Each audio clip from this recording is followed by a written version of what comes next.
OTAN, Outreach and Technical Assistance Network.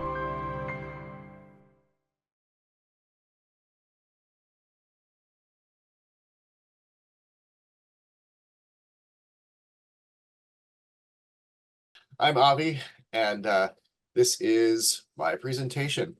I teach at too many places to mention, so I'm mentioning the two where I most often use video production. I also use it at adult schools, but the context is a little bit different depending on where you go. And I'm presenting. Here we go. Okay. Good to start with a plan. Okay, we'll start with the intro, talk about what needs I perceived in my classes, and then go on to talk just a little bit about the Triple E framework, which is the approach that I sort of use to come at this educational challenge. As in number 3, challenges to success included equity, that is lack of, and the presence of stage fright among students. And then we'll talk about a couple of digital solutions, some that you're no doubt familiar with, some that you might not be, and give some examples of student work in part 5. Everybody's been anonymized, so I've got a sample video, and we'll talk about some qualitative and quantitative student outcomes. And then finally, my very modest conclusions. Okay, do we have questions in the chat? All right. Okay, so when I wrote this, I realized this sounds like this section needs identification, but really it's just identifying the needs among the students is what I'm trying to communicate here. Okay, so as we all know, I mean, why are we all here at TDLS? Online courses just exploded in 2020 to the point where we no longer really need to talk about digital natives because that's already half of a generation ago. Now it's more like online education natives. Now, when I ask students at one of the universities to go online, if we need to in an emergency, it's just automatic, and they all show up. It's a huge change. I didn't expect this, even in this part of my lifetime, but now we've all got it, and we have to deal with it. Engagement can be an issue. I don't have to tell any of you that in a classroom, engagement is an issue. How about outside of a classroom when we're on the internet and free to goof around if we want to? Yeah, it's an issue there as well, as you all know. Equity is also an issue.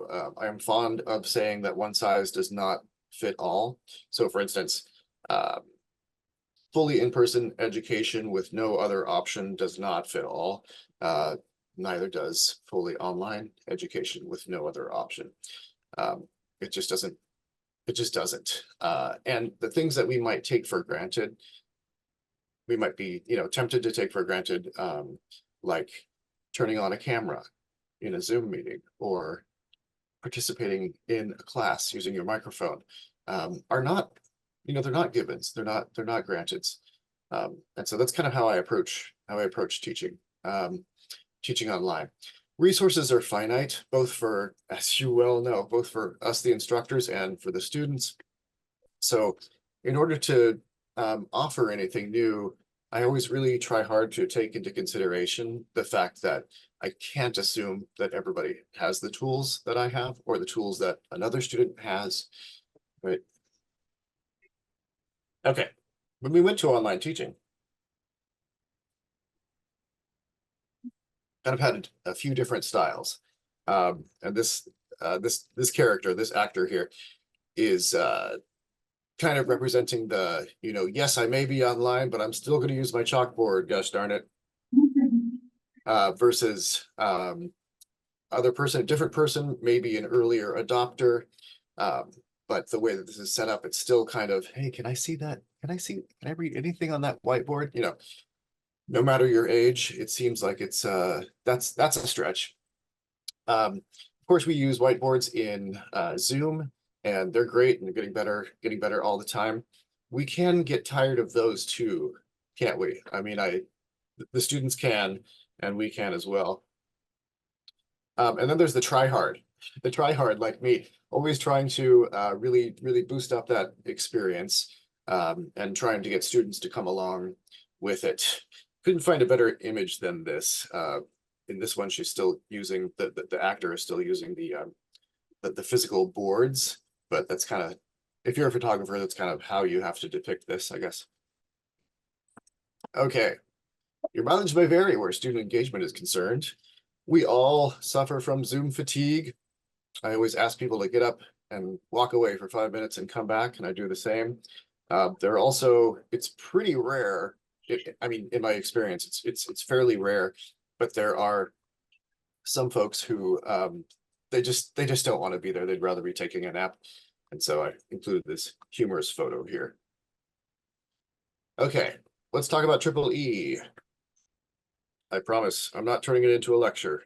This will be brief. The problem, as I identified it, was that instructors need to be engaging with students. That's part of it. But also students need to take part, or it won't work. As we all know, it's the same thing as in the classroom. It's a push and pull. We all have to kind of be involved, or a lesson will bomb, or an assignment will not turn out well. So what's the best way? Or I should have said one of the best ways to achieve this. Okay, through this framework, triple E, which probably most folks know about already, it's got three main components. The first is engage, which focuses on how technology can capture students' interest and motivation. And I included a picture of somebody who's sort of terminally online, you know, like a lot of us are. Too much tech. Engage, the engage aspect evaluates whether the technology, the education technology, is able to stimulate curiosity. Can it encourage students to participate actively? Of course, in concert with our instruction. And can it create a conducive learning environment? So that's E number one. Enhance, E number two. This assesses whether the technology adds value to the learning experience. Here we see kind of a dystopian view of somebody with too much tech, you know, being ostensibly being served, but really sort of being isolated from other human beings. The enhance aspect looks at whether technology improves understanding. Does it facilitate knowledge retention, or does it allow for the exploration of complex concepts in ways that traditional methods cannot? So I think that this last bit is the most important one for us because we teach online, and we're looking to use the technologies that have been made available to us, especially where they are provided for free. Okay, and finally, extend. The last E, it evaluates how tech enables students to extend their learning beyond the classroom. And I think this angle is the one that's most relevant to my current work. It could involve using technology to connect with experts, like having a guest speaker, or resources outside of the school, but particularly collaborating with peers on projects outside of the walls, or engaging in real-world applications of their learning. Okay, so as far as language instruction goes, I would say the last bit is really quite important. Providing authentic experiences, authentic challenges for people to work through, you know, whether it's English or French or whatever language a person may be learning, and usually collaborating with peers to do so. Okay, what I wanted to do was apply triple E to language learning in an online class context. Most, you know, just personally, most of my courses are online. It's a combination of synchronous, asynchronous, bisynchronous, and a couple of them are on ground. So I've got the full range all the time. We all learned to be agile in 2020, didn't we? Yeah. So my thought has been from the beginning of this presentation that instructors and students need to sort of meet halfway. We can provide the context that triple E provides, but when all is said and done, students need to engage with each other in order for the extend criterion to be met. Okay, what are some challenges to just asking everyone, hey, be video creators? You know, we're in an age where most students know more about their phones than we do. They probably know more about social media than we do. Lots and lots and lots of my students make TikToks and they do all this kind of stuff that takes a learned skill that we don't teach in our classes, right? So I do assume some knowledge that I don't have on the part of the students, or some skills that I don't have, which I know that they can modify and apply if they do have a little bit of experience. I have you could say it's a biased perspective. So for example, at CSU Sacramento, all of the faculty, we're all provided with free Adobe everything. I don't get that anywhere else. I've never had it before. I don't expect it, you know, if I stop working there. And the students are provided that as well, but only when they're on campus. Like, sadly, they can't install the Adobe applications at home. So I'll show you a video later that I produced in Premiere Pro. I come at video production with that perspective. Oh, why not use the top of the line thing, you know? And I have to keep checking myself and say, most people do not have access to the top of the line thing. So that's where equity comes in. As far as the use of technology growing, according to the Pew Research Center, right now, 73% of American teens between 13 and 17 have access to a smartphone. My daughter does, and she's not even 11. And 87% of American teens in the same age group have access to a desktop or laptop computer.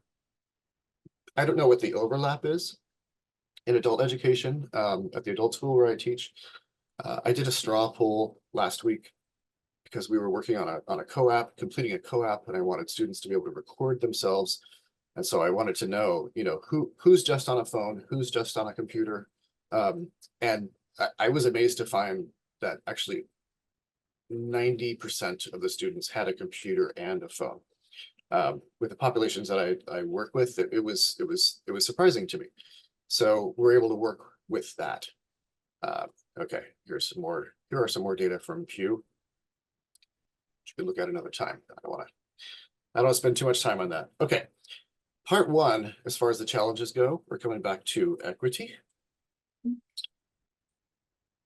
This picture, I think, is just absolutely the definition of equity. We've probably all seen the photo, I mean, the drawing of the kids trying to look over the fence to see the baseball game. This takes it a little bit further.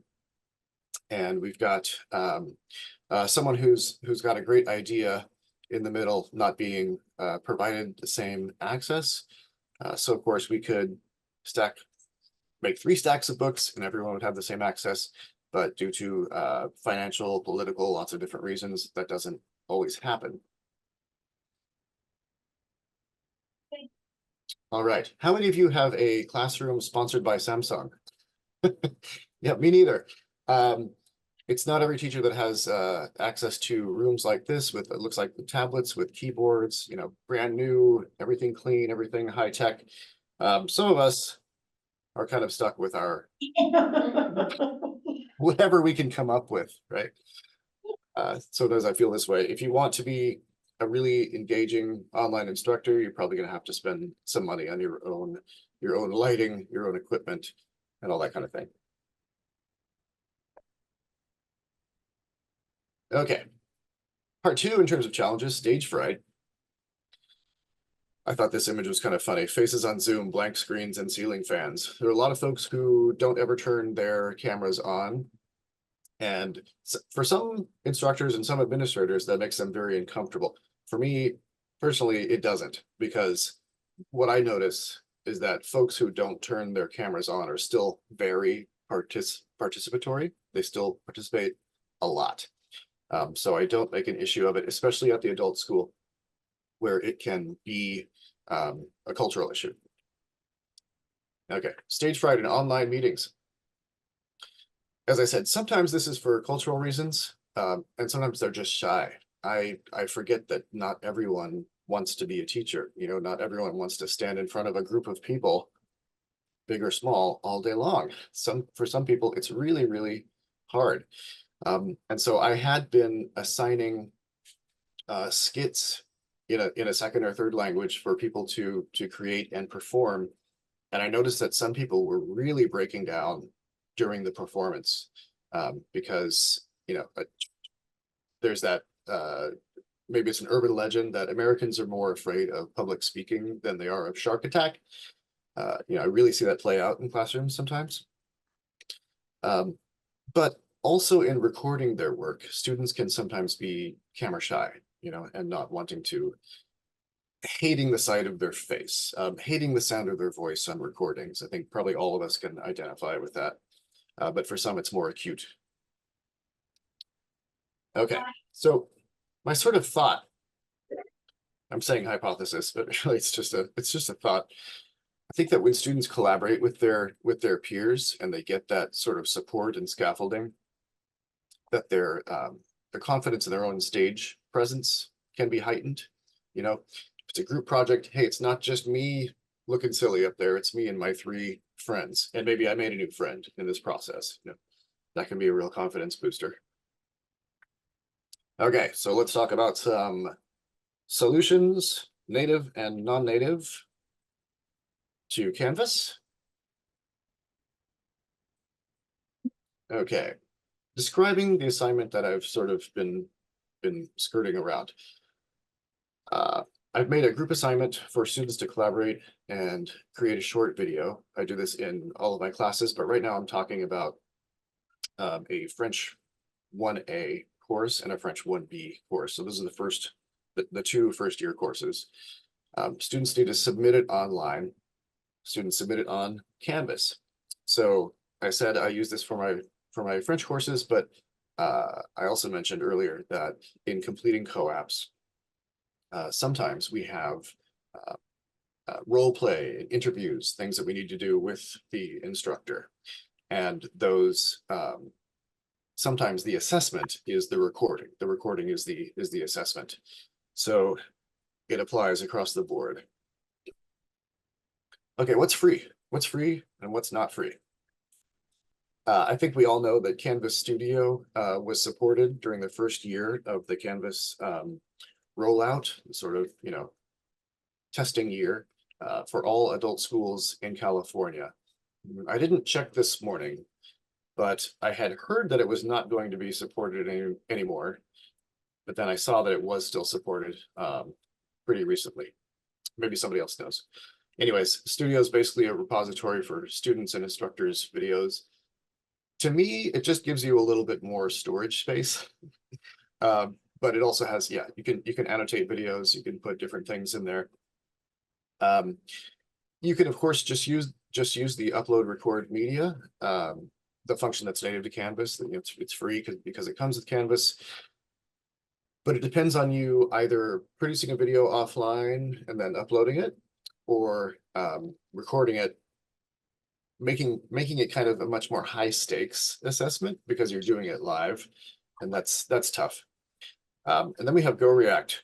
So I should mention that only one of I teach at 5 different institutions, and only one of them has Go React, and I think they're not going to support it after this year. So kind of a pie in the sky, but I have been using it for the past 2 years. It's an LTI designed for students to record and turn in video. And I'll show there we go. Here's a screenshot, idealized screenshot of Go React. And it can be something that is interactive. Students can go to different points in time and react. We're all going to go react to the latest video, this kind of thing. And it's pretty useful. I do a lot of individual assignments because these can be private, other students can't see them, or they can be made opened up and be made public at the level of the class. Okay, so this is the assignment, lots of words.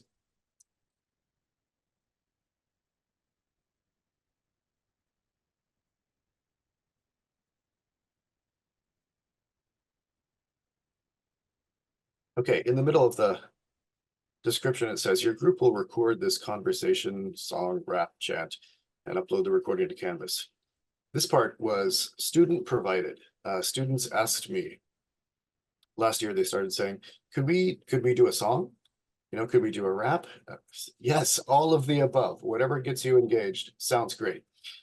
And then here's the sort of experimental part. Be prepared to have this be played in our class. I want to make sure that folks know that the produced video is going to be played for other people. So I want to show you all an example. I have replaced the students with actors. Keep everyone's anonymity here. I need to share sound and optimize for video clip. Okay. Okay, please let me know if you don't hear anything. Personne ne se soucie du travail que j'ai fait. J'ai aussi fait une émission avec Joe Pesci et personne ne l'a diffusée à part ma mère. Quand je suis défoncé, je fais des choses qu'on m'appelle Colin Joss. Parce que c'est une industrie rochée, je suis juste qui ressemble à un toxin dans la rue. Les gens et m'appellent encore ski à cause du genre dont je ne peux pas prononcer le nom légalement. Je c'est faux et pas le monstre.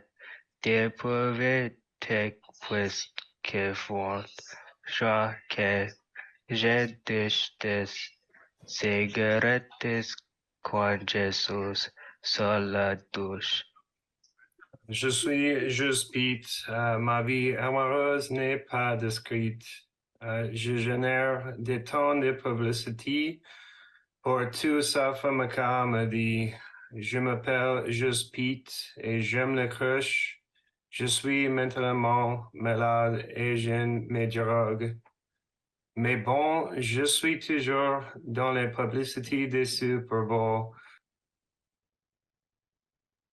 Okay, could we hear that? Could we hear the students? God, it was beautiful. That was Great points. that was a song, I believe. Okay. Oh, thank you, Kenya. All right. Okay, time for outcomes. Okay, so we've been talking about student we've